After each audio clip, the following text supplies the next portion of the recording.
Antes de mais, bom dia a todos e obrigada pela vossa presença. É sobre o mote da construção deste espaço comum que nos encontramos aqui hoje. A construção de um espaço que teve um grande valor afetivo para alguns de vós, mas que além disso reconhecemos conservar também um grande valor histórico e arquitetónico, sendo um testemunho notável do movimento moderno em Portugal. E por esse motivo é objeto da exposição de abertura da Escola da Vila. Em colaboração com a Porta 33, acompanhei a inventariação dos documentos sobre a construção desta escola, que resultou, além da exposição, no pedido de classificação do imóvel de interesse público, agora em vias de ser o primeiro edifício classificado no Porto Santo. A exposição foi montada não apenas com fragmentos do inventário material, mas também com a voz da comunidade que viveu este espaço e a quem se dedica à construção da memória espacial das mesas da cantina na antiga sala de refeições. O processo de reativação iniciado pela Porta 33 em 2019 e do qual participei deu-me o grande privilégio de aprofundar o conhecimento sobre uma comunidade e cultura de enorme beleza e riqueza. Pelo que começo por agradecer a todos os intervenientes e participantes nesta fase inicial do processo e que foram a grande alavanca para a abertura desta escola. A par da exposição, a Porta 33 convidou nesta semana de abertura duas associações a iniciarem um trabalho em estreita relação com esta comunidade. A PEL, uma estrutura artística criada no Porto que procura promover a experimentação artística enquanto espaço de diálogo e criação coletiva, numa articulação permanente entre estética, ética e política. E aqui representada pela Inês Lapa, música de formação com uma prática multi-instrumentalista em diversos grupos de improvisação e composição coletiva, que iniciou esta semana um levantamento e captação sonora de testemunhos orais e não só, junto da ex-comunidade escolar da Escola da Vila. E o Museu da Paisagem, que já não se encontra na ilha, mas que teve uma atividade pedagógica muito intensa junto da Escola Primária do Campo de Baixo e Liceu, em oficinas dedicadas à exploração da paisagem entre segunda e quarta-feira. E que está aqui o livro que eles trabalharam, que é desenvolvido pelo Museu da Paisagem e sobre o qual eles trabalharam nas oficinas. O Museu da Paisagem é um museu com sede digital dedicado à paisagem, surge no contexto de uma sensibilização e educação para a cidadania paisagística, que, tal como a própria paisagem, terão de resultar num processo contínuo e coletivo. E foi representado nestes dias por João Abreu, Maria João Centeno, Maria Manuel Pedrosa e Francisca Almeida. A Escola da Vila reabre hoje, ontem, resultado do trabalho conjunto iniciado pela Porta 33 e que reuniu a cooperação do Ministério da Cultura, do Governo Regional, Secretarias de Turismo e Cultura, Educação, Ciência e Tecnologia e Vice-Presidência no Porto Santo, e do município do Porto Santo, da Sociedade de Desenvolvimento do Porto Santo e do Plano Nacional das Artes. As obras que decorreram e estão agora a terminar na fase de pinturas tiveram o apoio do Governo Regional da Madeira e das Tintas Cine. Dentro das possibilidades, tentou-se recuperar a essência do projeto, adaptando-o às novas funcionalidades. Mas a construção deste espaço far-se-á principalmente de um trabalho conjunto e coletivo, a partir de agora. Apresento então o programa para as conversas de hoje, divididas em dois momentos. Um primeiro momento sobre a importância da conservação e valorização desta obra do grande arquiteto Raul Chorão Ramalho, no contexto insular, nacional e internacional, e um segundo momento dedicado à ativação do projeto da Porta 33 para a Escola do Porto Santo. Então, neste primeiro momento, temos Ana Tostões, Emanuel Gaspar e Vítor Mestre a falar sobre o universo de Raul Chorão Ramalho, e faço uma pequena apresentação, que Ana Tostões é uma crítica historiadora de arquitetura, atualmente presidente da Docomum Internacional, que é uma organização sem fins lucrativos dedicada à documentação e conservação de edifícios e bairros do movimento moderno. Tem uma vasta carreira como docente, sendo atualmente professora catedrática no Técnico da Universidade de Lisboa, onde é coordenadora da área científica de arquitetura e professora convidada também em várias universidades em Portugal e no estrangeiro. O seu campo de pesquisa é a história crítica da arquitetura e do urbanismo modernos. Sobre este tema publicou livros, artigos científicos, foi curadora de exposições, participou em júris, comitês e realizou palestras em universidades europeias, americanas e asiáticas, entre as quais se destaca a publicação de Os Anos Verdes na Arquitetura Portuguesa, que é uma referência incontornável para debater a arquitetura moderna em Portugal. E Manuel Gaspar é mestre em Arte do Património pelo Departamento de Arte e Design da Universidade de Madeira, é licenciado em História pela variante de História da Arte na Faculdade de Letras da Universidade do Porto, dedica-se à investigação e proteção do património imóvel da região autónoma da Madeira, a parte de ser um professor efetivo no ensino básico e secundário. Mais recentemente, tem trabalhado em investigação sobre o património arquitetónico moderno no arquipélago, do qual resulta, entre outras, a publicação do livro A Obra de Raul Chorão Ramalho na Arquitetura da Madeira, de que é autor. Por fim, mas não por último, Vítor Mestre é mestre em recuperação do património arquitetónico e paisagístico pela Universidade de Évora, com a tese e mais tarde publicação do livro A Arquitetura Popular da Madeira. É doutorado em patrimónios de influência portuguesa pela Universidade de Coimbra sobre o tema da arquitetura vernacular em Goa.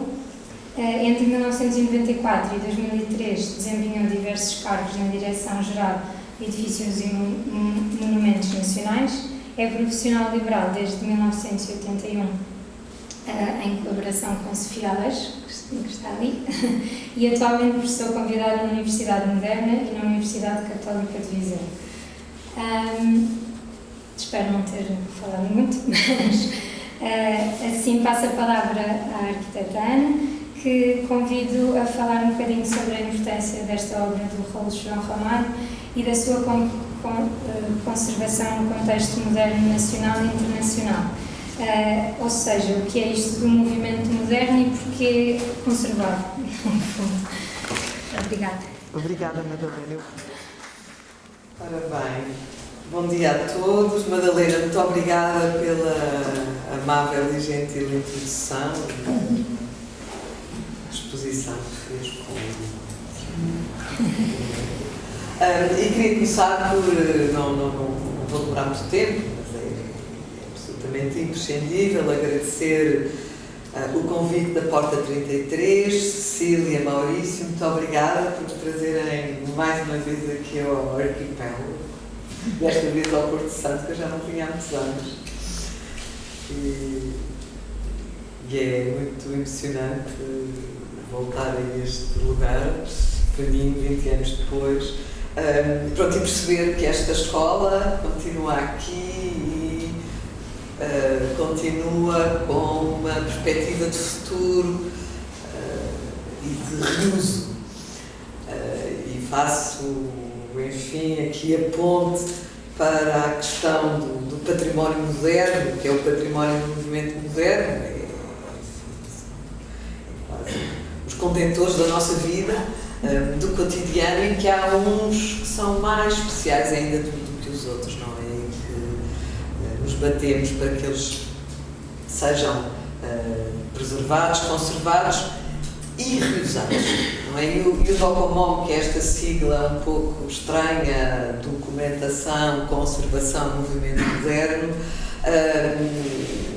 que tem 30 anos já, eu já sou presidente há 12, um mandato longo, mas, digamos, durante o meu mandato, enfim, eu salientaria dois aspectos que, enfim, deram uma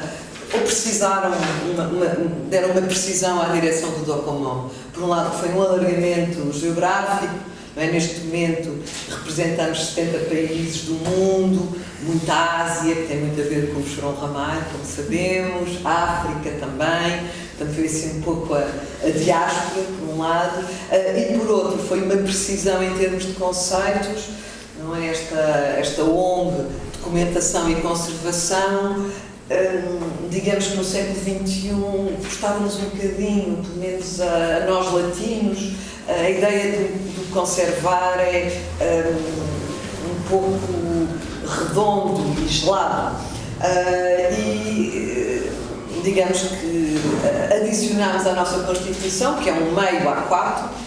O DOCOMON é uma organização fundada na Holanda que tem algumas vantagens e defeitos, mas uma das vantagens é aquele pragmatismo holandês, e a nossa Constituição é meio A4.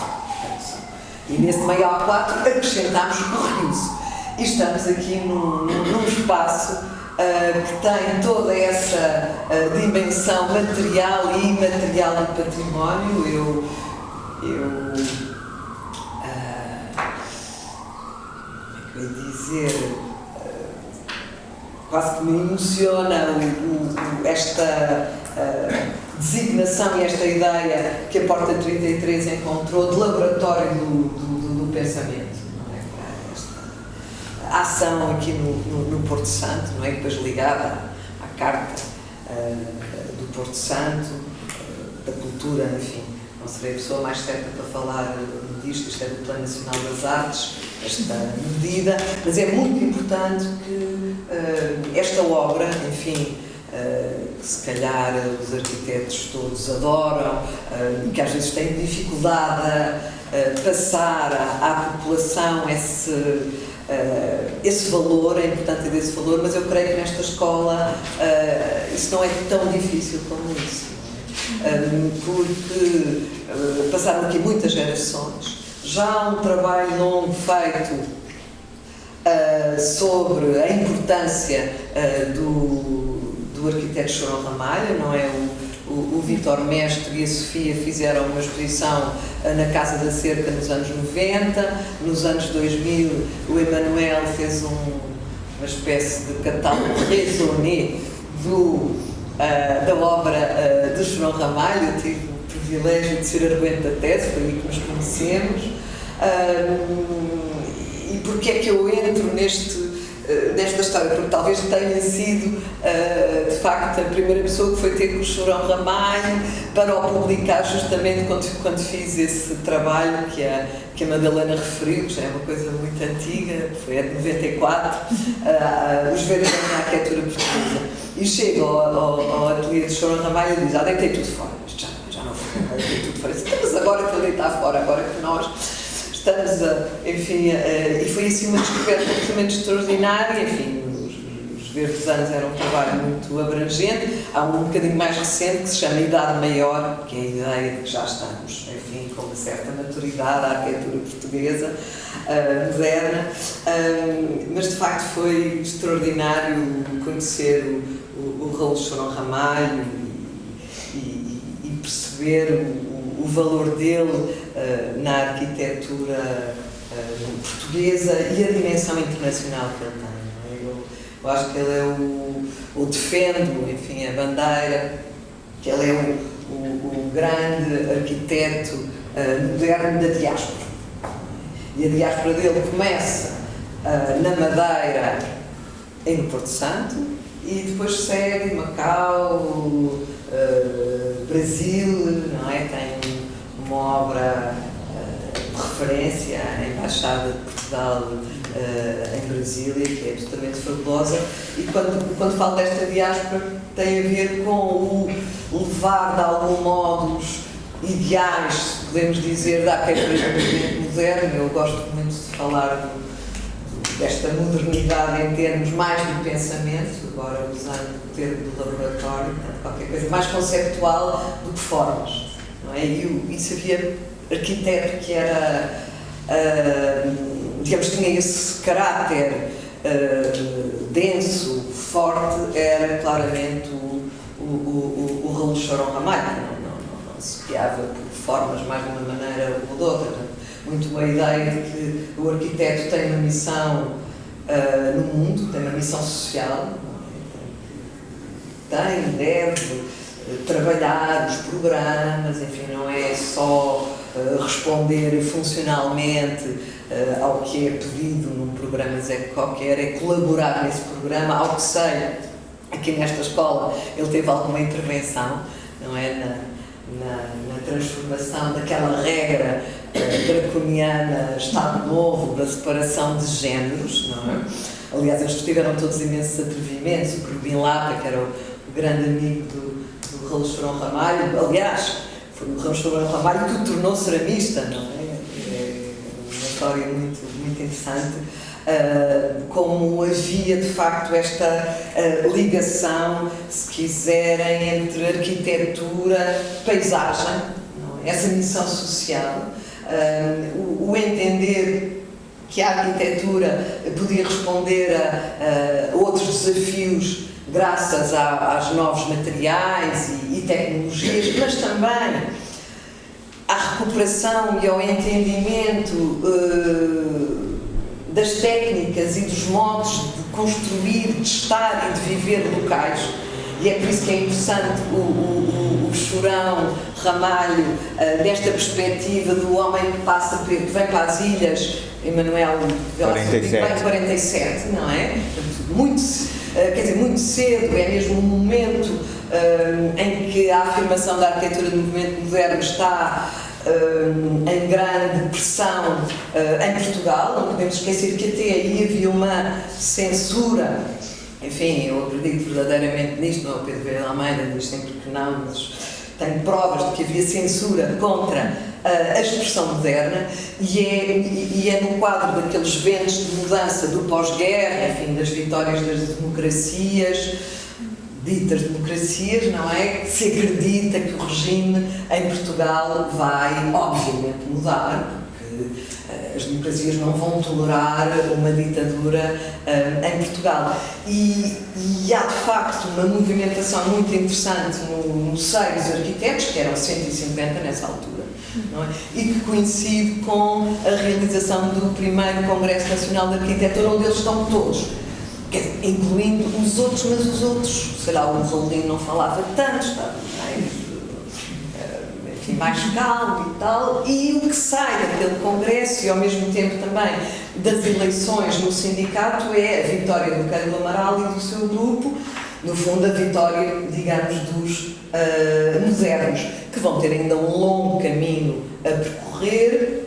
E vamos ver que, no que respeita às escolas, em 54, mas agora estive ali a cruzar com o Emanuel, se calhar esclarece-nos isto melhor, em 54 há uma lei que dá a responsabilidade da construção das escolas primárias aos municípios. E é a razão porque em Lisboa vamos ter uma série de escolas muito interessantes, feitas pela novíssima geração, sei lá, o Manel Barreira, que depois não fez mais nada, mas tem uma escola lindíssima, o Vítor Paula, o Atoguia, enfim, imensos. O mesmo vai acontecer no Porto, e aqui no Porto Santo há de facto este caso curioso, sendo que o Emanuel diz que as escolas de centenários, em algumas situações, ainda continuaram. Portanto, é muito interessante, não é, acontecer esta encomenda a um convicto moderno, portanto, que tinha a ideia da missão social, do uso das técnicas e dos materiais e da possibilidade da espacialidade outra da arquitetura do movimento moderno. E, enfim, estamos aqui, de facto, numa obra de referência mundial. E estamos enfim, a perceber como esta escola é feita entre o dentro e o fora, não é? O pequeno, não sei como é que como chamam aqui, mas digamos este pequeno espaço exterior, este pequeno jardim privado da própria escola, que acontecia, sei lá, por exemplo, na Teixeira de Pascoais do Atoguia é feito esse modelo, na escola alemã do Otto Bartling em Lisboa, também este modelo do pequenino jardim, e que aqui inclusivamente tem não é, a presença de verde, de árvore, é extraordinário. Depois este espaço muito generoso e assumir, não é, este clima e o lugar onde estamos, com o espaço comum da cantina, juntando meninos e meninas, que é assim uma grande novidade, e o próprio recreio. Mas, portanto, voltando ao património do movimento moderno, temos feito um trabalho, enfim, intenso e, digamos, os problemas que sofremos em Porto Santo ou em Macau, com a Escola Pedro Nolasco também do Chorão Ramalho, acontecem um pouco por todo o mundo, não estamos sós nesta luta. E é por isso que o reuso e a utilização dos espaços é absolutamente fundamental. E digamos que esta ligação entre arquitetura, paisagem e criação artística é, na minha opinião, absolutamente fundamental para manter estruturas que têm uma história e têm uma história ligada também à comunidade local. A história faz-se passando testemunhos, não é? Nessa vida. E, portanto, eu acho que me vou calar. Eu estou aqui a manhã toda, como imaginam agora, mas tenho de partilhar com a mesa, com os meus queridos amigos, o Emanuel e o Vítor, e vou-lhes dar a palavra. E assim,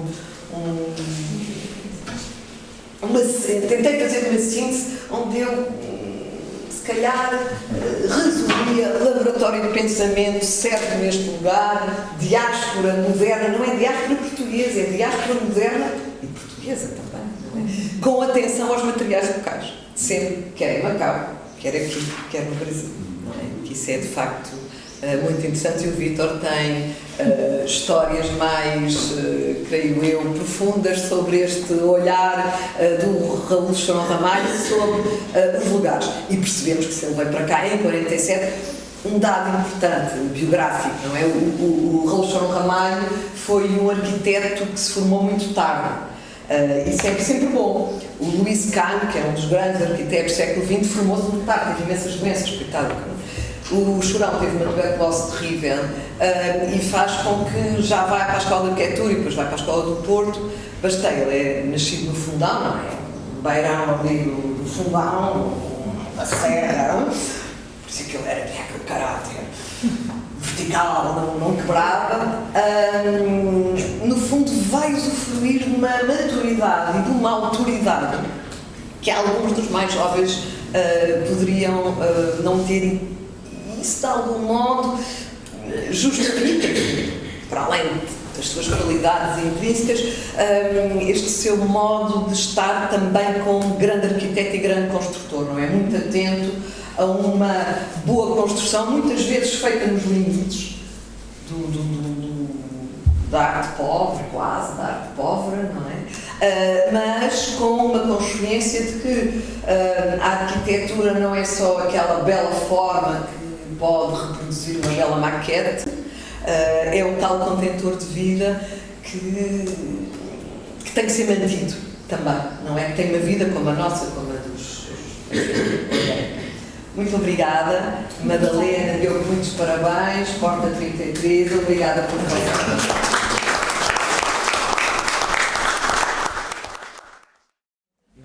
Sim, por favor.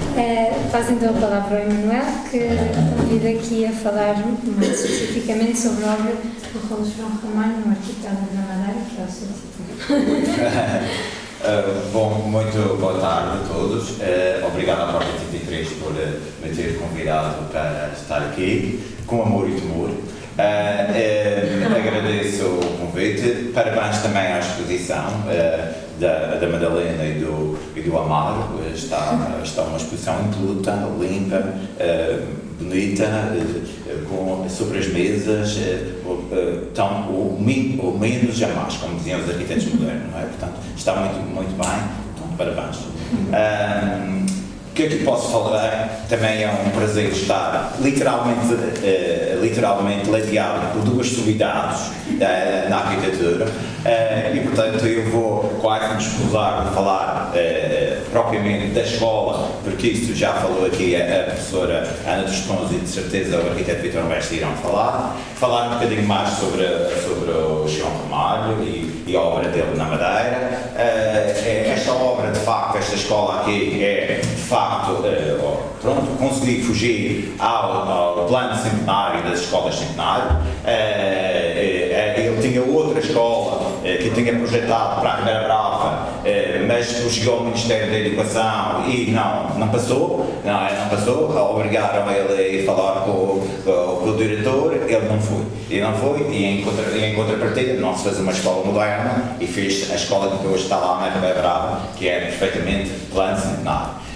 Não esquecer que, para além desta escola moderna, destes mesmos anos, há outras duas escolas no Funchal, de outros dois arquitetos modernos, que fogem ao plano centenário. Portanto, é esta e mais duas no Funchal. É uma que é do avô daqui da nossa amiga, que é a escola da Nazaré, a escola primeira da Nazaré. Hoje funciona lá a Universidade Sénior do Funchal, do arquiteto Costa Ferreira, que é exatamente mais ou menos da mesma época. E da mesma época, outra escola moderna, radical, de vanguarda, que também está algo esquecida, que é a escola de São Martinho, não muito longe da escola de Nazaré, a escola de São Martinho, do Adolfo Brazão Vieira. Um arquiteto que valia a pena fazer uma investigação sobre o Adolfo Brazão Vieira, porque tem uma obra interessante na Madeira, e eu, ao pesquisar algumas coisas, fui encontrando outras, não é? E era um arquiteto que vale a pena estudar, porque é dele esta escola primária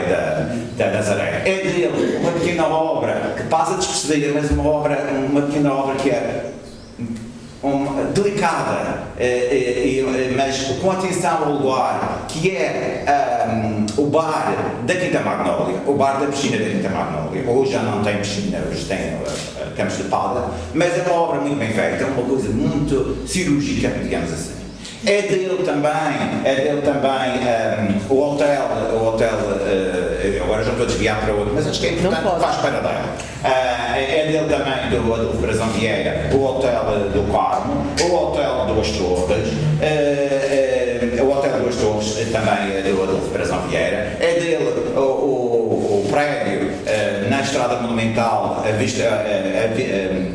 Bela Vista, onde, porque senão vou cometer uma inconfidência e é mais fácil para vocês localizarem, onde vive o Presidente do Governo Regional, também do Adolfo Brazão Vieira. Portanto, era um homem também estudar, que trabalhou também com o Chorão Ramalho. Há coisas que eu encontrei que ele, não sei se trabalhou, mas pelo menos tinha um conhecimento, é natural, às vezes é conhecimento. E depois, neste ateliê do Adolfo Brazão Vieira, trabalhava, foi onde o outro arquiteto importante para a Madeira, onde o Marcelo Costa ele tirou-se no ateliê do Adolfo Brazão Vieira. E há uma pessoa que passou pelo ateliê do Adolfo Brazão Vieira, que é, penso que vocês conhecem, como eles conhecem, o Runhanhal, não é? Penso que toda a gente conhece o Runhanhal, o grande jornal crítico, não é? de caricaturas, portanto, antes do 25 de Abril, não é? O Runhanhal, que de facto ainda mais crítico do que depois apareceu o célebre jornal Cor-de-Rosa, não é? Como este do Funchal, este também era crítico. E nesse ateliê, no ateliê do Adolfo Brazão Vieira, trabalhava um senhor que era desenhador da construção civil, mas que era um homem que tinha muito jeito para o desenho, e era um homem também anti-regime, um homem de esquerda, que era o Paulo Sabras, que desenhava as caricaturas desse jornal, não é? Desse jornal de caricatura anti-regime, o Runhanhal. Há outra, portanto, para além desta escola, portanto, há que dar atenção à escola da Nazaré, não, do São Martinho, é exatamente o mesmo ano que este. É exatamente o mesmo, é de 69. Tem a mesma idade que eu. Esta escola tem a mesma idade que eu. É outra, é bastante curioso, estas coincidências. Portanto, modernas, temos a da Nazaré, do Costa Ferreira e do Adolfo Brazão Vieira, de São Martinho. O Chorão Ramalho, eu não vou escusar-me de facto de falar da arquitetura, isso fica para os arquitetos, que falam muito melhor do que eu, mas falar do Chorão Ramalho, portanto, ele veio para aqui para a Madeira em 47, vem numa brigada de urbanização, pela mão, não, quer dizer, havia o célebre Presidente da Câmara, Fernando Dornelas, que estava a revolucionar a cidade, não é? E, portanto, ele acha interessante vir para a Madeira, ele diz, era interessante vir para a Madeira uma brigada, porque não, ir para uma brigada de urbanização. E depois acaba se apaixonando pela ilha, nunca chega a residir cá, mas vem muitas vezes cá à Madeira, vem de barco, depois vem de hidroavião, depois de avião, portanto passou por estas 3 fases dos transportes para a ilha e acaba-se apaixonando pela Madeira, completamente, adorava as plantas, as quintas, os belos muros do Funchal, como ele costumava dizer, portanto, ele apaixonou-se pela Madeira e depois acaba sendo o arquiteto, acaba sendo convidado, como ele estava cá, acaba sendo o arquiteto da instituição dos aproveitamentos hidráulicos na Madeira, que é fundada em 43 ou 44, a Comissão de Aproveitamentos Hidráulicos na Madeira, que mais tarde vai dar a empresa hoje Eletricidade na Madeira, ou Casa da Luz, como aqui na Madeira se chama. A Casa da Luz tem esse nome poético, a Casa da Luz. Verdade. Essa gente pensava. E então ele acaba sendo. E todas as entradas hidroelétricas e postos de transformação é do Xaropa-Mar. Portanto, ele acaba sendo também o arquiteto da instituição. E também, como era dos poucos arquitetos que havia na Madeira, acaba sendo convidado pela elite local para desenhar aquela casa, desenhar para os Bianchi, como por exemplo, para desenhar aquela casa, desenhar aquele edifício, etc. Portanto, ele acaba tendo muita obra aqui na Madeira, como sabemos, a maior parte da obra dele está aqui na Madeira, embora ele tenha noutro sítio. Quando fui da minha tese, entrevistei o Nuno Teodoro Pereira, ainda era vivo. Ele diz que, segundo a opinião dele, ele diz que ele teve sorte em desenvolver a obra aqui na Madeira, porque de alguma forma, aqui como eram as ilhas adjacentes, não é? De alguma forma a obra dele, portanto, não foi tão vigiada pelo regime, não é? De alguma forma, portanto, e é isso que ele acha que ele também conseguiu ter alguma liberdade. Não que no continente não se conseguisse de vez em quando furar, mas aqui ele tinha maior essa liberdade. Portanto, foi esta justificação que na altura o Nuno Teodoro Pereira falou. Eu não vou me alongar muito também. Queria falar do Xaropa-Mar também do ponto de vista que ele era um homem de uma grande multivisão, não é? Ele não era só interessado na arquitetura, não é? Ele viajou e andou por tantos lados, mas o arquiteto vai falar com certeza, mas ele era um homem ele era um homem muito culto e era um homem que se interessava por poesia, que se interessava por literatura, que se interessava por botânica, e é isso que faz um excelente artista, é isso que faz um bom arquiteto também, não é? Porque é aquele que vai beber as várias culturas, as várias influências, as várias vertentes das artes, não é? E era um homem muito interessado em tudo. Há uma carta que uma vez eu encontrei, a cartinha dele, e ele disse que ele tinha escrito num papelinho ainda a grafite e dizia assim: um dia falei que o Teixeira de Pascoais era capaz de ver poesia numa pedra. Que fantástico! Portanto, ele admirava-se, tinha a capacidade de se espantar, de se admirar. Isso é fantástico, continuarmos a ter essa capacidade de nos espantar e de nos admirar. Era um homem atento, como eu disse, à botânica, muito atento às quintas madeirenses e às plantas que as quintas madeirenses possuíam. E ele, por exemplo, ele põe aqui estas azinheiras, perfeitamente adaptadas ao local, não é? Ao clima local, não, exóticas, mas adaptadas ao clima, não é? Estas azinhas que têm uma copa que exatamente faz para sombrear, não é? Não foi uma árvore escolhida à toa, não é? Não esta aqui, que esta é mais recente, isto aqui é um barbuzano, e até não está adaptado ao local, que ele ainda está meio doente, mas as azinheiras não.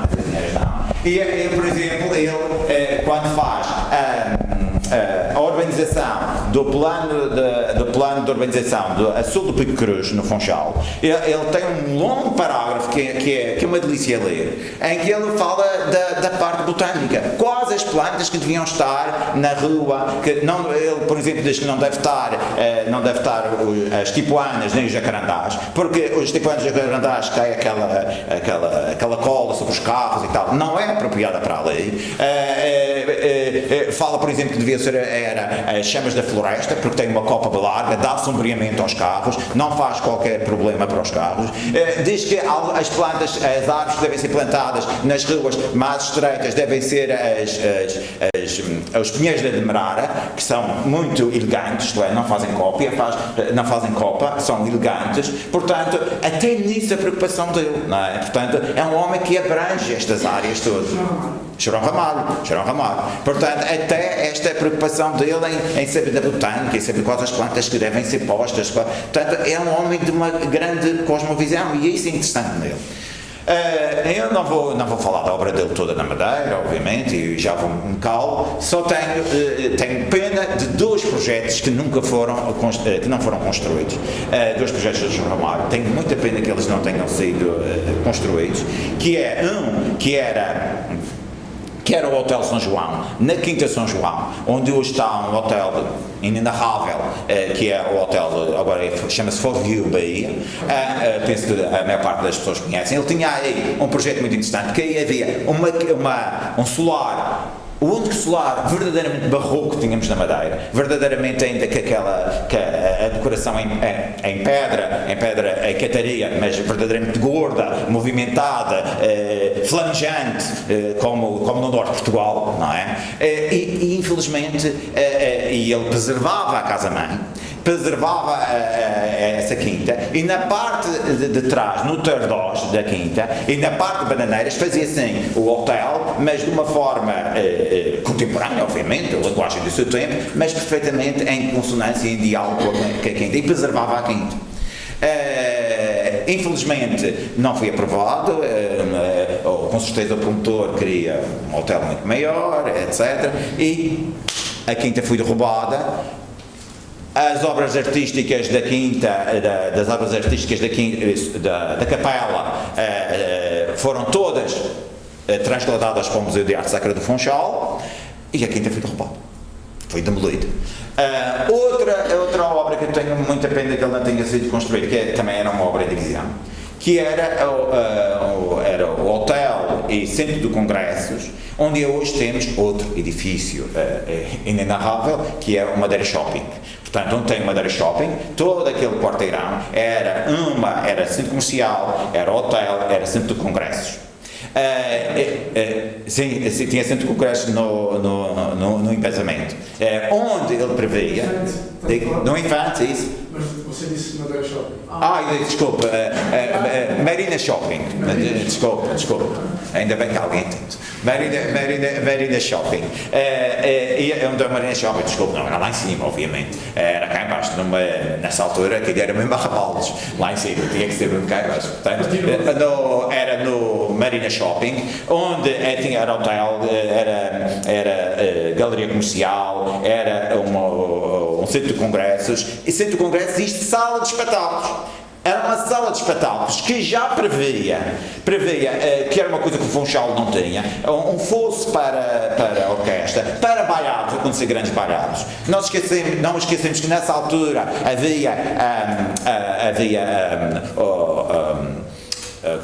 agora esqueço-me o nome,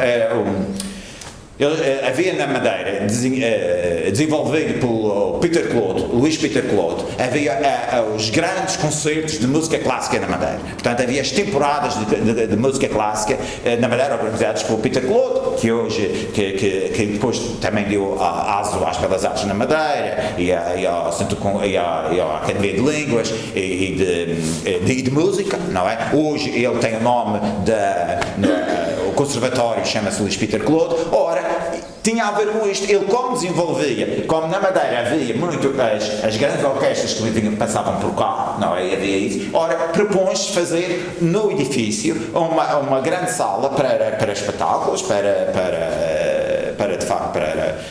então estes grandes concertos de música. Infelizmente não foi construído, não é? Infelizmente, e era muito engraçado que o projeto previa a saída da sala de congressos era exatamente para o Parque da Cidade, para o Parque de Santa Catarina, portanto não havia aquela rua, não é? As pessoas saíam com segurança diretamente para o jardim, não é? Portanto uma coisa extremamente bem pensada. Infelizmente não foi construído, porque o promotor quis alterar o projeto, ele como homem reto, era um homem honesto, era um homem com ética, não alterou, entregaram a outro arquiteto que fez, infelizmente, o que está lá. Mas, por isso, ainda hoje o Funchal não tem uma sala de espetáculos como deve ser. Hoje o Funchal, quando tem algo mais interessante, é para a sala do casino, não é? Do Neymar, mas não prevê, fosse para a orquestra, não tem o palco suficientemente fundo para um grande baiado, portanto, e ali isso já estava previsto. E estava tudo desenhado ao pormenor. E foi uma grande pena não ter sido isso construído.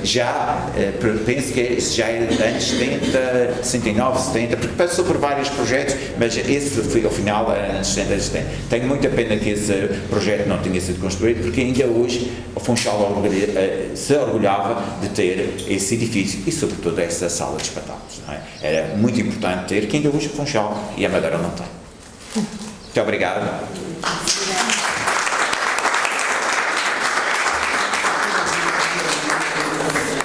Manuel, uma coisa que não referiu, não sei se quer falar sobre o plano de urbanização do Porto Santo, que me falava outro dia. Não, é falar que, não, mas isso é muito simples, falar que ele seguiu a desenhar o plano de urbanização do Porto Santo.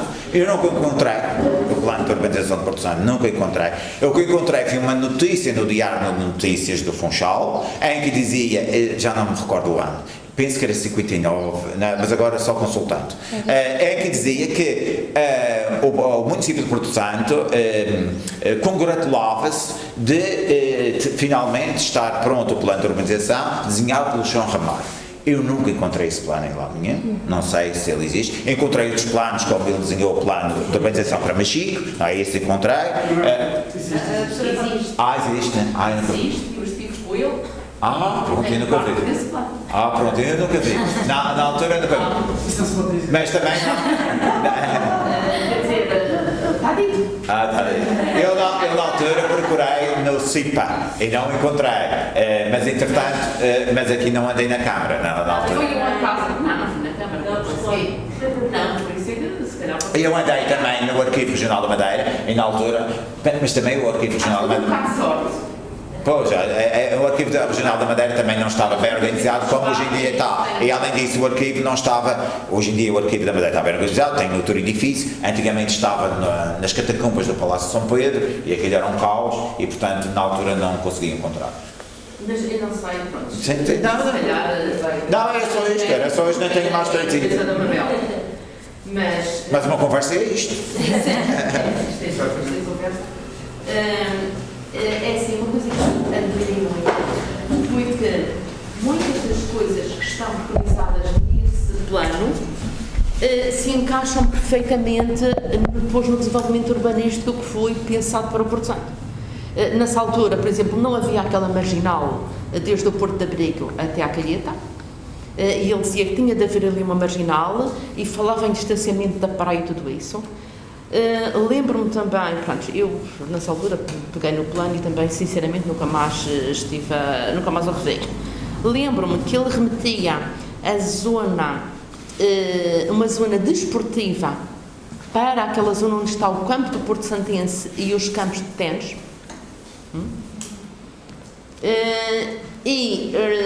Também dentro da cidade dava assim, pronto, já dava assim umas nuances, falava mais ou menos concretamente de como é que as coisas se deveriam organizar, mas havia mais, porque o aeroporto também estava lá incluído, parece, mas já não situei no outro documento, não, acho que já é lá. Portanto, com a orientação que tem, havia mais alguma coisa que se calhar, portanto, há mais coisas que realmente no plano, mas pronto, isto chamou-me a atenção e cativou-me ver como, portanto, posteriormente porque as pessoas acho que pegaram naquele plano e simplesmente arquivaram, meteram nas gavetas e tal. E houve coisas que foram acontecendo, portanto, com este, não sei, pronto, está bem às vezes de memória as pessoas, é quase que uma lição ter uma pessoa destas junto a si, memorizam e depois vêm a realmente concretizam, a executar. Mas eu, pronto, tenho parte desse plano, a parte escrita. Temos que ver.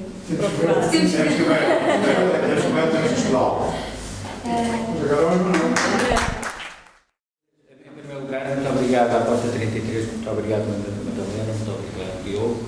Em nome da família Chorão Ramalho, tenho que fazer um agradecimento público. Tivemos ontem a falar com o Pedro Chorão, filho do Chorão Ramalho, que pede para que publicamente faça um agradecimento oficial pelo todo o trabalho, pelo todo o empenhamento, quer da recuperação por parte da Porta 33 e da nova vida que se projeta nela, quer à Madalena e ao Diogo pela exposição, que também é, obviamente, presta homenagem ao Chorão Ramalho. Portanto, isto era a primeira coisa que eu gostaria muito de dizer, porque é o mais importante, é honrar a memória do Chorão Ramalho pelos que a perpetuam, nomeadamente a família. Lamento não poder estar aqui hoje, mas agradeço muito. Pegando algumas palavras soltas que foram ditas, gostava de dizer duas coisas relativamente à questão das flores. Nós que acompanhámos os últimos anos da vida do Chorão Ramalho, frequentemente em casa dele, e no espólio, tanto eu como a Sofia tivemos esse cuidado. O Chorão Ramalho tinha no seu jardim suspenso da Babilónia, como ele dizia, com vista para o Tejo, em Algés, uma planta, uma pluméria, que fazia questão de dar à Sofia, sempre que entrava em casa e nós dávamos os pastelinhos de Belém, ele dava-lhe uma flor da pluméria. E isso vai o mais possível ao encontro do que esteve a dizer e a relatar, essa paixão pela parte arbórea das plantas. Aliás, tudo isso se transporta para a obra de enquadramento dele, de todas as obras, quer numa simples casinha até ao contexto de um grande hotel. A questão da paisagem era tão forte quanto a própria arquitetura. Até ele nunca dissociou a arquitetura da paisagem e construiu a própria paisagem artificial para que ela transmitisse à própria arquitetura a sua dimensão, não é? E, portanto, isso é fantástico. Talvez aquilo que foi o âmago de toda essa situação tenha sido ele ter começado exatamente com o aproveitamento hidráulico. A Fazenda Nogueira, eu tenho fotografias da Fazenda Nogueira, que é uma coisa notável, dos sítios mais belos que eu tive na minha vida, parece um sítio no Japão, e o Japão para mim aqui é o elemento-chave da vida dele enquanto raiz da sua arquitetura. Eu tenho que ter muito cuidado, porque estou aqui perante a pessoa que mais sabe sobre a arquitetura contemporânea e moderna portuguesa, que é a arquiteta Ana Questões, mas eu vou-me atrever a dizer algumas coisas que podem ser contestadas, obviamente, sem problema nenhum, mas tem a ver com, enfim, eu convivi com ele quase 40 anos, não é? Desde quase que me formei, e ele, de facto, era um homem universalista, era um homem cosmopolita, era um homem de fora do país, era um homem que não vivia em Portugal, vivia nos contextos universais. A figura dele foi condecorado com a Ordem do Infante, foi membro honorário da Ordem dos Arquitetos, e vai passando. Eu tenho demasiadas imagens, mas vou passar algumas e depois vou passar algumas muito depressa. Um homem nunca é um homem só, e mesmo uma grande sumidade, um gênio não é um homem só. E ele viveu num tempo e num contexto, no caso da Madeira, onde existiam outras pessoas, outros arquitetos, outros pensadores, pessoas que foram extremamente relevantes no desenvolvimento daquilo que é a cultura arquitetónica ou a cultura moderna madeirense. E, portanto, a Madeira sempre teve uma elite, e não é, eu estou a dizer isso com um imenso respeito pelo Chorão Ramalho e ternura, porque eu devo-lhe muito, tanto eu como a Sofia, mas é de uma profunda injustiça pensar separar todo o contexto da Ilha da Madeira, ou da região da Madeira, fingindo apenas ao Chorão Ramalho. Isso seria até injusto para ele, porque ele foi sempre uma pessoa muito dialogante e uma pessoa que encontrou nos seus pares aqueles que realmente lhe mereciam o maior respeito, uma grande admiração e companheirismo. Nós testemunhámos isso. Ele foi sempre uma pessoa de uma enorme retidão, mesmo a nível daquilo que é o espaço corporativo de uma profissão.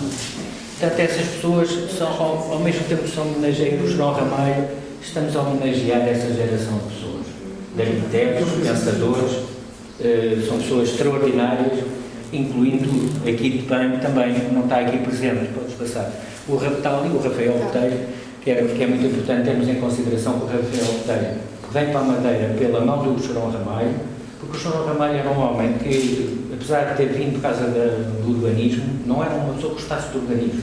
Ele começou com o Paulo Cunha, um grande arquiteto do Porto de Setúbal, por exemplo, tem daqueles edifícios de eco mais bonitos que se possa imaginar, foi o grande mestre dele, mas ele também trabalhou com o Carlos Ramos, também trabalhou com vários outros arquitetos na altura que o ajudaram naturalmente a formar a sua identidade arquitetónica.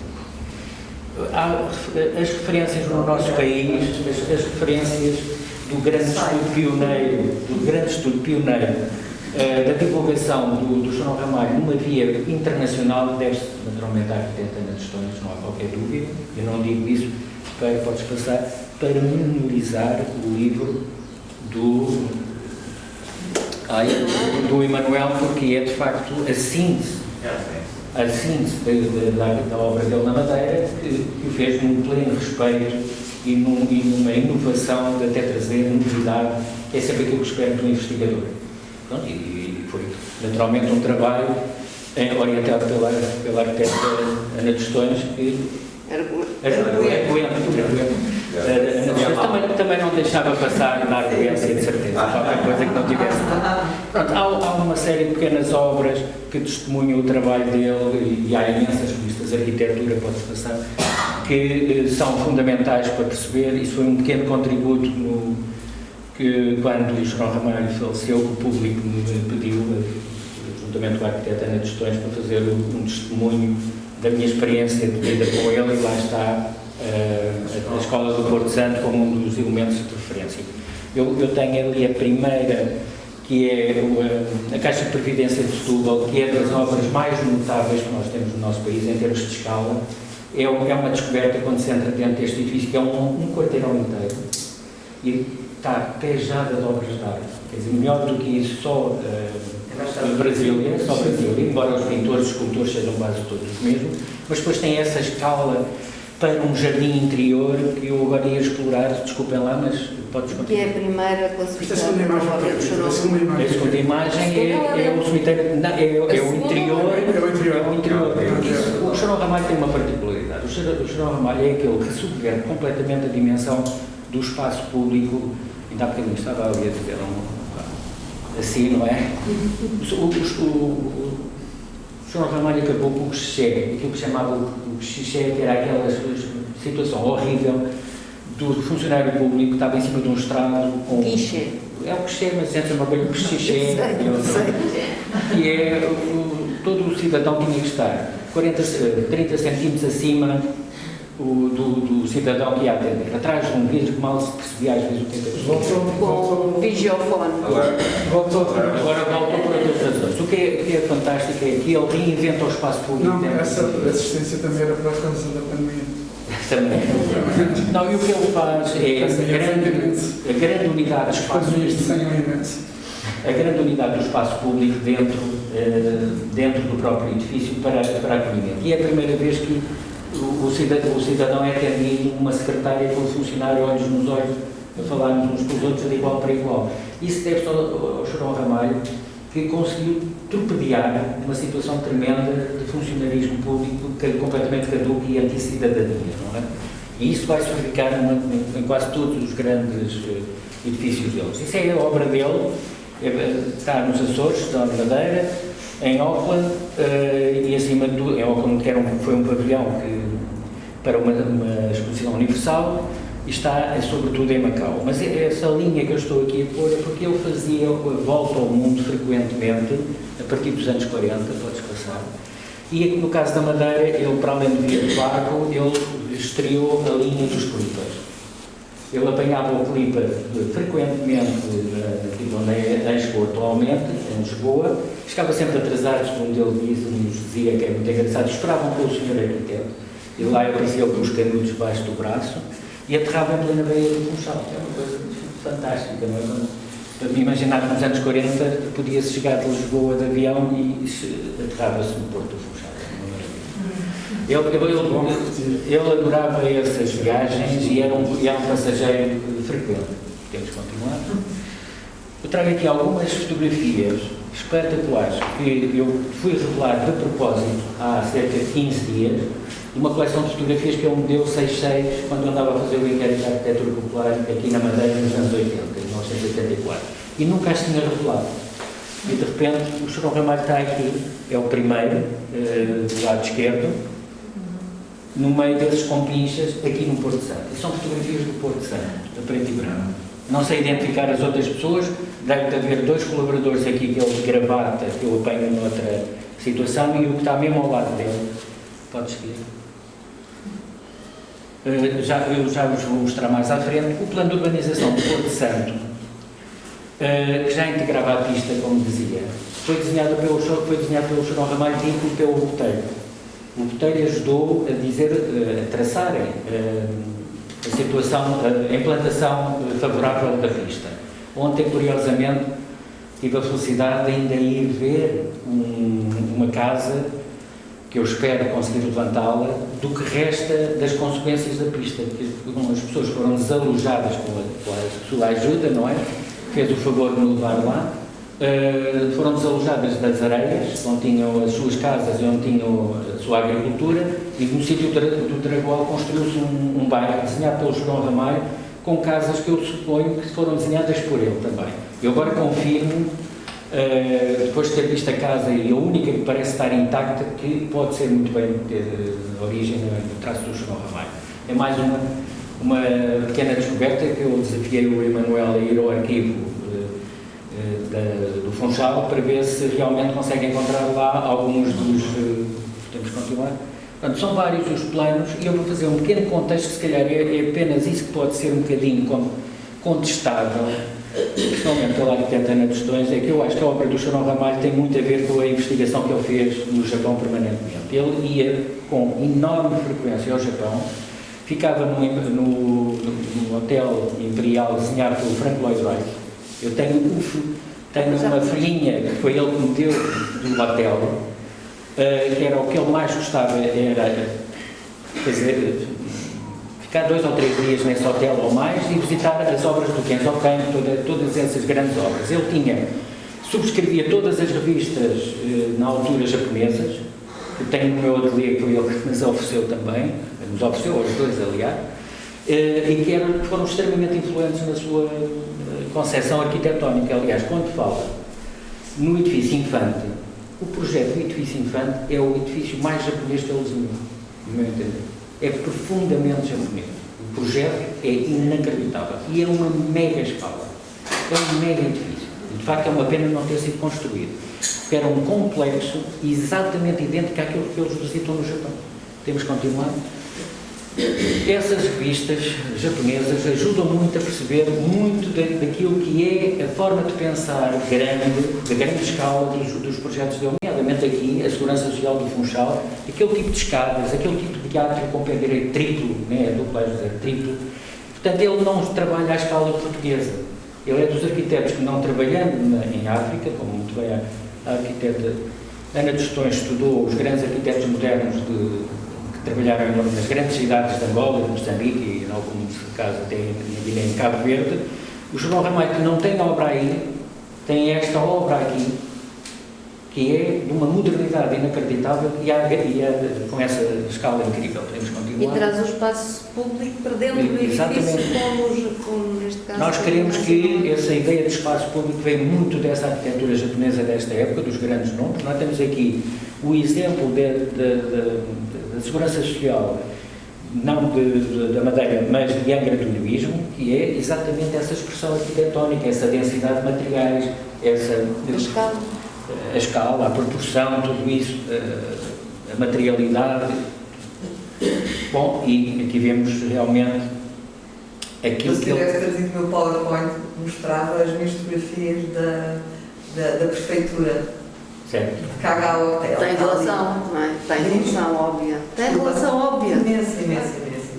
Kenzo Eu tenho Tange. gostado, tenho fotografias lindas disso, não é? Como sabe, eu estive no Japão a viver. Exato. Levantei estas coisas Por todas. isso eu tive a cuidar de dizer para não se disser algum disparate. Não, eu estou o mais ator possível, estou só a dizer, Claro. Eu tenho fotografias porque eu levantei isto. Claro. Nós só temos das revistas. Estivemos em Tóquio também, mas nunca visitámos esse edifício, a não ser o papel. Não, mas isto não é em Tóquio. Não, essas não. É nas Ilhas do Sul. Sim. O Kenzo Tange era para ele realmente uma referência, podemos continuar, para não estar a amassar. E depois há aqui outra parte, que é aquela que me interessa mais. E que é a resposta à Madalena. Exatamente. Vernacular. Chega lá. Porquê? Porque ele sabia que o meu interesse da arquitetura tinha acabado de fazer o inquérito da arquitetura popular dos Açores, precisamente com a arquiteta Ana de Estóis. E para viver um ano para a Madeira para fazer o inquérito da arquitetura popular da Madeira e do Porto Santo. E ele tem essas revistas inacreditáveis da arquitetura vernácula do Japão. E isto ajuda-nos a muito a perceber um bocadinho que ele tem pela reabilitação de todo o caráter da arquitetura vernácula do arquipélago da Madeira, para transportar para a casa da Bianchi, para, enfim, desde os poios até à configuração da própria casa, os tapaçóis, a questão das casinhas de prazer, toda essa linguagem é muito também caldeada por esse filtro que é, não, a arquitetura tradicional japonesa informa também a arquitetura moderna japonesa. Depende da escala. E quando vocês vão ver as moradias, enfim, as casas dos anos 40 e 50 feitas no Japão pelos grandes arquitetos, eles retomam a linguagem e reinventam a linguagem tradicional, principalmente através da construção em madeira. E é deslumbrante o domínio da madeira. Pronto, aqui a Binário e a arquitetura portuguesa são as grandes revistas de divulgação dele. Se eu pusesse aquela imagem que está ali ao lado da escadaria da Segurança Social da Madeira, ao lado do Kenzo Tange, não sei se seríamos capazes de imediatamente distinguir qual é que era qual. Isso não faz do João Ramalho um utopista, não estou a dizer nada disso, estou a dizer que é um homem que está atento à estética do seu tempo a nível mundial. E reparem bem, estamos em Lisboa, numa cidade muito fechada, e ele vai ao Japão como quem vai à Madeira ou aos Açores. Não é? Ele fazia uma coisa extraordinária. Nessa altura podia-se comprar um bilhete de avião e pernoitava-se onde se queria. Podia estar 3, 4, 5 dias em escala, ou em Hong Kong, ou em Tóquio, ou em Nova Iorque, e ele fazia isso. Ele não voltava nunca para trás na sua viagem. Ele fazia a viagem de circunvalação à volta do mundo. Sistematicamente ele fez isso. Parava em Chicago, parava em New Orleans, parava onde queria e ficava. Era um bilhete, não é? Pagava com certeza as estadias à parte. Portanto, o facto de ele ser um homem com essa dimensão cosmopolita, de entender o seu mundo era o mundo, não era Portugal, não é? Fez dele, de facto, uma pessoa muito particular, muito especial. Vamos continuar. E cá está, pronto, cá está o edifício Infante, não é? Está ali, aquilo que seria um mega edifício, mas que tinha, de facto, essa dimensão descalonada. Eu só conheço um outro edifício muito parecido com este a nível da ambição dimensional, que é o Hospital de Viana do Castelo, que é provavelmente o melhor hospital português e um dos melhores hospitais do mundo. Foi dito várias vezes por vários médicos, vários especialistas, que era considerado um exemplar, um exemplo de, era um modelo de hospital a nível europeu, desenhado pelo João Ramalho. Aliás, quando foi... E que era um dos que tinha mais desenhos e rolos e rolos e rolos e rolos ao Hospital de Viana. Muitos anos. Nós tivemos 3 anos de volta do trabalho do João Ramalho, são 500 projetos, à volta de 500 projetos, enrolados em bolinhos, dentro de uma dispensa, que era uma coisa inacreditável. Com ele ao nosso lado, cada vez que abríamos, cada um dos projetos havia uma história, e portanto nós para passar, por isso é que demorámos 3 anos, não é? Porque passar de um caminho para o outro, tínhamos que ouvir a história toda, felizmente, não é? Bom, mas verifiquem a dimensão, a escala daquele edifício, do edifício Infante, e a ambição de equipamento de grande cidade que tinha. Nem no continente existiria, nem a Gulbenkian tem a escala que este edifício tinha. E a Gulbenkian pronto, para nós, como nós sabemos, é o Ministério da Cultura português. Temos que continuar. Do mundo mesmo. Pronto, aqui são algumas publicações que ele foi fazendo. A revista Arquitetura foi-lhe dando sempre muita atenção. É um arquiteto que não se pode nunca queixar que não teve atenção, de forma alguma, porque ele realmente foi reconhecido pelos seus pares, principalmente por quem fazia a divulgação. Esse é um dos esquicezinhos que nós salvámos de ir para o lixo, porque ele odiava esquiços e nunca imaginava que quando abríamos os nossos os rolos, ele tinha todo o processo criativo guardado, provavelmente eram os seus colaboradores que apanhavam os esquiços dele e apanhavam tudo o que tinha a ver com a forma de pensar e guardavam à revelia dele, e ele pegava nesse esquiço, machucava e punha no caixote. Depois eu e a Sofia íamos por trás, apanhavam, passavam os luz a ferro e voltávamos a guardar. Mas eu quando cheguei eu tinha deitado muita coisa fora em 94. Sim, Nós sabemos. nós sabemos. Muita coisa fora. É que ele ainda está dedicado, ainda nos fez uma dedicatória, porque nós tanto insistimos que ficámos com o esquizo. Podemos continuar. Que é a Segurança Social da Madeira, precisamente. Portanto, a Assembleia, eu acho que agora íamos passando, só para revisitar alguns edifícios que ele fez, podemos continuar. A história de interpretação do que é o património no Chorão Ramalho também dava uma palestra, porque ele tem a capacidade de olhar um edifício histórico e não tem problema nenhum em retomar algumas linguagens, quase que repondo métricas, fazendo coisas muito complexas, nomeadamente a questão da refrigeração do hemiciclo. Ele conseguiu convencer os engenheiros a não pôr equipamentos mecânicos em cima do edifício. Foi uma guerra do outro mundo. Ele foi ao estrangeiro descobrir uma forma de refrigerar a água, o equipamento de renovação de ar. E, portanto, aquela cascata que vocês veem ali ao canto, que tem aquele cenário com aquele laguinho e tudo, ao princípio aquilo virava-me o estômago, porque eu acompanhei esta obra nos anos 80, embora não fosse da fiscalização, eu pedia-me, porque sabia que eu vivia na Madeira nessa altura e lhe transmiti. Aquele sistema de cascata é o sistema de refrigeração do ar-condicionado. Não é apenas portanto, ele tem uma dimensão sempre técnica de tudo o que fazia. Temos continuado. O hemiciclo, antes da renovação, portanto, já foi renovado, pronto, é natural, porque há equipamentos novos necessários, aumentou o número de deputados, etc. Faz a recuperação dos tetos de Alfares, que é uma coisa que me interessou profundamente, porque eu andava já a fazer o inquérito também dos tetos de Alfares a nível nacional, incluindo as ilhas. Podemos continuar. E a história pioneira da vida dele a chegar à Madeira, que é este encontro que ele tem com o vernáculo, com a arquitetura vernácula e com a paisagem. E daí as nossas conversas por causa do inquérito da arquitetura popular era para mim um fascínio, porque ele interiorizou tudo isso muito antes, e ele não fez parte do inquérito dos anos 60 sequer, mas estava dentro dele. Portanto, todas essas centrais termo-hidroelétricas, no Funchal, as hidroelétricas são todas no interior, sempre com a casa dos engenheiros ou dos trabalhadores desenhada por ele, e sempre numa tentativa de integração na paisagem. Esta é uma das situações mais extraordinárias. Eu acho que isso é uma obra notável a nível mundial, que é exatamente uma cobertura vegetal. Aqui que nós tínhamos era para ter o salão, ali tem uma cobertura vegetal exatamente com plantações de floresta endémica. E convictamente dito por ele, não é? E portanto ele faz a integração e está a desenhar um edifício industrial que podia ser uma coisa banal, quase como um barracão para ter as máquinas lá dentro. Bom, lá dentro é um hotel, para ter máquinas. Vitor, deixa-me só dizer uma coisa, não sei. Toda esta série foi classificada quando eu estive a fazer o levantamento da arquitetura industrial ibérica, do Documão Ibérico. Isto está tudo listado. Não sei se isso é muito bom, não sabia.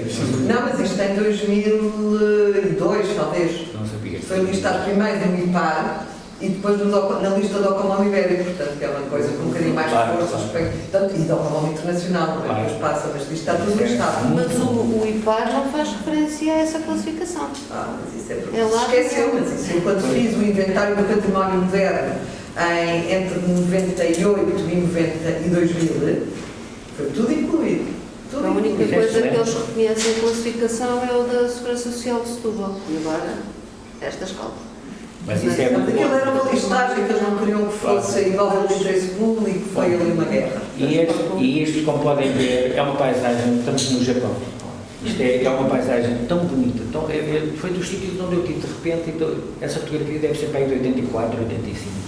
Não é? É uma coisa inacreditável pelo belíssimo estado de conservação, pela implantação na paisagem, pela forma com que o diálogo que existe entre um sistema industrial artificial e um sistema natural de captação de água, que é na primeira fotografia, anda só para trás, só para mostrar uma coisa muito rapidamente, que é o lago artificial que ele cria. Isto é um lago artificial magnífico, que é uma língua d'água, como se fosse uma infinity pool, por toda essa... não há bordadura. É um infinity pool com 200 metros. É uma coisa inacreditável. Em 59. Em 59, e é uma altura que ele já conhece o Japão de cima a baixo, paisagem, arquitetura, densidades, tudo.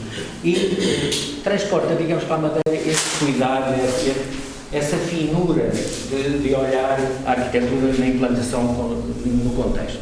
E são as casas dos funcionários, não é? Estão a ver a qualidade do que é essas casas. E a Ribeira da Janela, outro exemplo também extraordinário, em como vimos, os equipamentos não têm que ter aquele espaço tão opulento, mas é um hotel fantástico para máquinas, não podemos dizer. Podemos continuar. A central termoelétrica do Porto Santo, a adega, o outro, não sei se era um lavador público, o que é aquele pequeníssimo edifício, que nem sei se ainda existe, que ontem, a caminho do Dragual, não o encontrei. E esta primeira obra que ele fez na Madeira, com painéis do Crubim Lapa, e fez isso com não é o Carlos Ramos, parece-me também foi... O estudo da cor, não é, Frederico? O estudo da cor, não, eu estava a falar mesmo do próprio edifício. Ele é uma parceria, julgo que é com o Carlos Ramos ainda, porque ele trabalhou com ele no princípio. Bom, e aqui esta obra, que é uma obra do encanto, uma beleza, é uma obra de juventude, como se pode dizer, mas é um homem de juventude, como dizem nas questões, com 40 anos já, não é? Portanto, se essa escola é de uma delicadeza incrível e representa um movimento moderno no seu esplendor, a Capela Ossário é uma obra singularíssima, não é? A Casa Bianchi, que eu entrevistei a senhora Bianchi aqui dentro desta casa, e ela disse: não, o Sr. Ramalho não fez nada cá dentro, porque eu não deixava.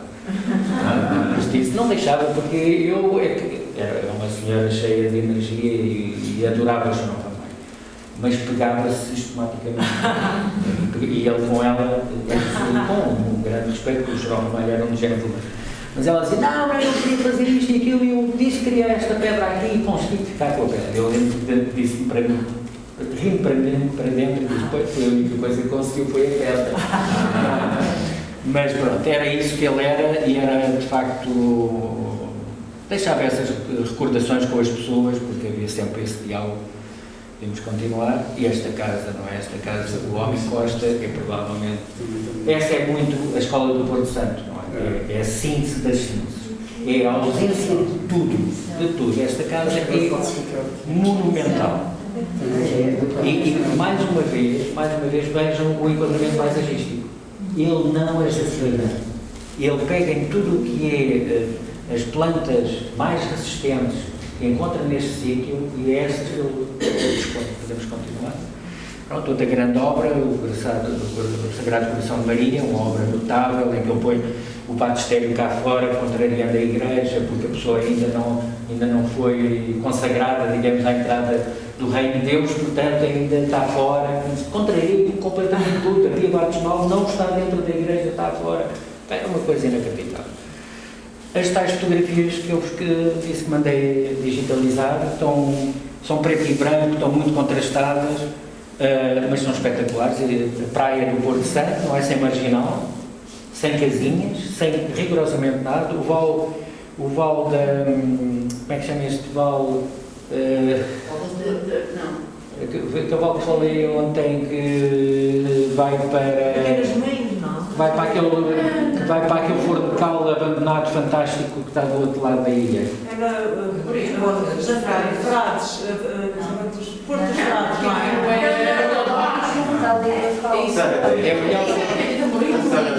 Serra Dentro. Depois vemos outra vez.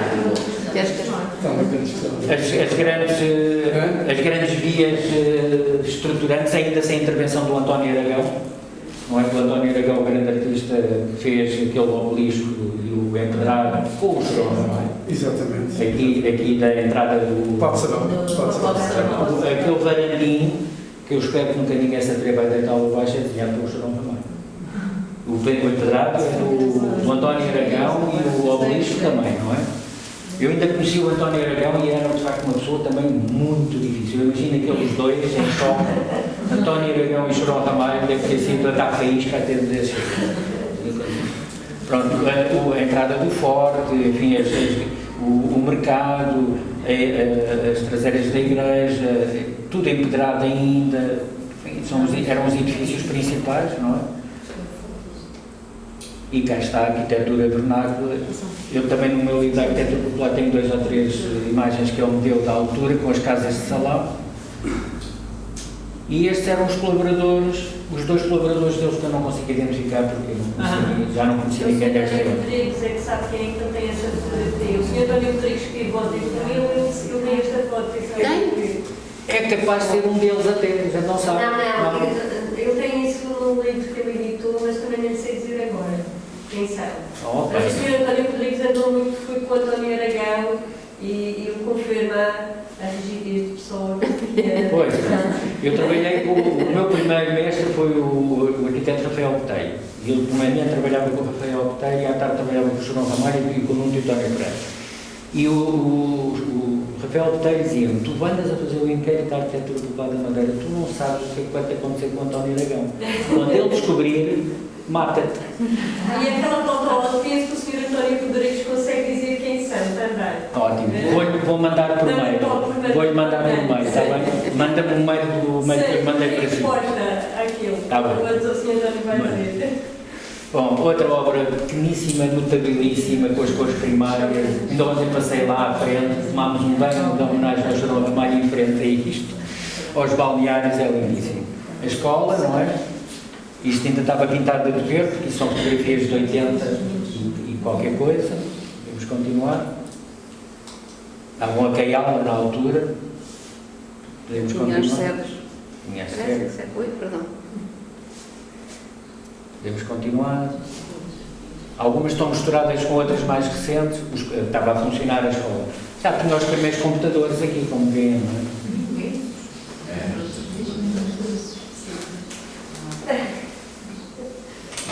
Podemos continuar. Isto não vale a pena estar a falar. O edifício Caravela, felizmente, foi recuperado aqui pelo Paulo David, o que é uma maravilha, porque já temos arquitetos contemporâneos a salvaguardar a obra do Chorão Ramalho, que é algo de notável. Podemos continuar. E este, para mim, é o edifício mais japonês construído do Chorão Ramalho. É um edifício desconhecido, é um edifício que ninguém liga nenhuma. Este edifício, se eu vos apresentasse isto com os carros tivessem matrícula japonesa, vocês imaginavam o que é isso. O Milpan é um edifício incrível. A Quinta do Sol, vamos continuar. A Quinta do Sol esteve intacta até agora. Os ingleses continuavam a vir anos consecutivos porque o hotel não mudava. Eu uma vez peguei com os senhores do Pestana, porque a senhora Pestana resolveu deitar fora um mobiliário do Daciano Costa, quando aquilo era um hotel histórico a nível mundial para ter exatamente essa dimensão. E este era o outro total. Podemos continuar? Também pintaram o botão. Este, eu vivi um ano naquele hotel, no Hotel Madeira, enquanto cá estive. E foi desenhado pelo Chorão Ramalho. Podemos continuar? Este também é um edifício extraordinário, o Bom Jesus, o Hotel Bela Vista, que tem um historial difícil. Esse já foi à vida. Era oficinas de material. Mas o embasamento que ficou é a melhor coisa do sítio. É, exatamente. Este é o auditório, como a família Chorão Ramalho pediu-nos, a nós arquitetos, para sempre que houver uma necessidade de uma emergência, acudir-nos a custo zero. Nós ajudámos a recuperar a Segurança Social da Angra do Heroísmo e agora ajudámos a fazer aqui também a recuperação do restauro do auditório. Já tinha uma intervenção anterior pós-moderna, inacreditável, que espero que um dia se desande lá. E aquilo que nós fizemos foi literalmente lavar o espaço. Limpámos o mobiliário, lavámos o chão, resolvemos os problemas acústicos, recuperámos a maquete, evitámos que o mobiliário que era desenhado inclusivamente pelo Daciano Costa fosse para ao lixo e não fizemos rigorosamente nada. O mobiliário Daciano. Uma parte. E pronto, podemos continuar muito rapidamente. E uma coisa notável, a primeira vez que se faz uma exposição na Assembleia Regional da Madeira foi em homenagem a João Ramalho. Fomos nós que a fizemos, foi uma dificuldade imensa convencer o então Presidente da Assembleia Regional, mas através do Presidente do Governo Regional conseguimos que a Assembleia fosse um espaço democratizado com exposições, e hoje em dia já é uma coisa quase banal e normal, felizmente. Mas foi a primeira exposição, foi o João Ramalho que abriu a porta. Ele entretanto, foi também homenageado cá, enfim, na altura, e fizemos uma mega exposição no átrio de entrada e correu muito bem, com os originais, tudo. E o prémio, acabamos com o prémio AICA de 1998, do Ministério da Cultura, e algumas notas que se escreveu sobre ele. Classificação e não é? Muito obrigado a todos.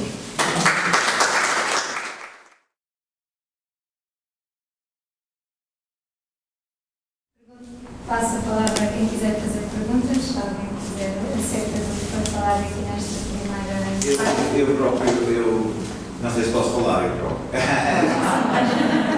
É falar da... Eu vou perguntar a mim próprio. Mas talvez já por metade espaço, mas tendo em conta o que acabei de ver, lembrei-me de duas ou três coisas. A obra dele, de facto, não tinha falado aqui do Porto Santo, não é? E que o arquiteto falou muito bem. É preciso dizer as coisas boas, mas também é preciso dizer as coisas que estão menos boas. A adega do Porto Santo, que é dele, como se fossem os bombeiros, agora fizeram uma recuperação indescritível, não é? Impecável e tudo, e portanto não houve verdadeiro respeito pela obra do João Ramalho. Eu passei lá, agora parece que é um centro social, eu passei lá, fiquei atordoado com aquilo que vi. Portanto, e não foi agora, já há 2 anos, está assim, que eu vi, portanto, é preciso algum respeito, não é? É preciso, é preciso todo o respeito pelo João Ramalho. E portanto, o que fizeram ali não foi o mais indicado. Dizer, já que se falou do António Aragão, o António Aragão, de facto, o João Ramalho também conviveu com o António Aragão. O António Aragão chegou a ter uma não sei por que razão, não foi feito. Tem lá hoje o chamado, entre aspas, Paulo de Sabão, não é a escultura, e ele chegou a ter uma escultura muito interessante, que eu cheguei a ver aliás, eu tenho essa fotografia, que depois descobri lá no espólio do João Ramalho, que é uma escultura ainda mais radical e também com uma outra escala. Não sei, talvez por problemas financeiros ela não tivesse feita, mas é uma escultura extraordinária. E hoje seria a escultura mais extraordinária do António Aragão, que estaria lá no lugar do Paulo de Sabão. É uma pena não ter sido feito. Já agora falaram aqui do Daciano da Costa. Ele foi o Paulo, ele nos escritos pede sempre que quer a empresa da Destilhada Madeira, a sede da Destilhada Madeira, quer a Segurança Social, que seja mobiliário do Daciano da Costa, da Fábrica Longa, como sabemos, não é? Da Fábrica Longa. E a maior parte, embora hoje já desapareceu algumas coisas, mas a maior parte do mobiliário era do Daciano da Costa, quer na Segurança Social, quer na Casa da Luz. E não à toa, penso eu que não à toa, que depois, quando surge o Casinho da Madeira e o Hotel Madeira Palácio, o Hotel Linton, é tudo também com o mobiliário do Daciano da Costa, não é? Que agora estão a reeditar, não é? Estão a reeditar o mobiliário, quer do hotel, o ateliê da Daciano da Costa está a reeditar o mobiliário, quer do Hotel Madeira Palácio, quer do próprio Casinho da Madeira. E penso que essa ligação também vem daí. Desculpem, era só para dar estas duas cifras. Mas é importante que acho que, pronto, com estes 3 testemunhos percebemos a importância deste edifício no contexto não só da ilha, mas a nível mundial, e que de facto tem uma grande potência, e daí passamos para a segunda parte.